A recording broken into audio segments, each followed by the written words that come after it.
ప్రభుత్వం ప్రకటించిన దీన్ దయాళ్ ఉపాధ్యాయ పంచాయతీ సతత్ వికాస్ జాతీయ అవార్డుల్లో ఆంధ్రప్రదేశ్ పంచాయతీరాజ్ శాఖ విశేష ప్రతిభ కనబరిచి దేశవ్యాప్తంగా ఉన్న రాష్ట్రాల్లో అగ్రస్థానంలో నిలిచింది.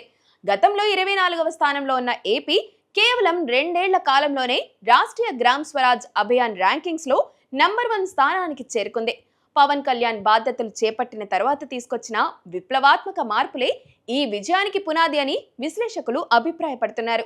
గ్రామాభివృద్ధి, స్థానిక సంస్థల బలోపేతంపై పవన్ కళ్యాణ్ ప్రత్యేక దృష్టి సారించారు.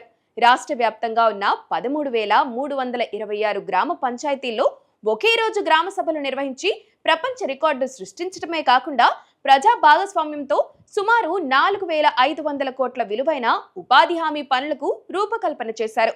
ఈ పారదర్శక విధానం వల్ల నిధుల దుర్వినియోగం తగ్గి గ్రామాల్లో మౌలిక సదుపాయాల కల్పన వేగవంతమైంది. వేల కిలోమీటర్ల సీసీ రోడ్లు, డ్రైనేజీ వ్యవస్థల ఆధునీకరణతో పల్లెల రూపురేఖలు కూడా మారిపోతున్నాయి. ఈ ఏడాది అవార్డుల్లో ఏపీలోని పలు గ్రామాలు వివిధ విభాగాల్లో సత్తా చాటాయి.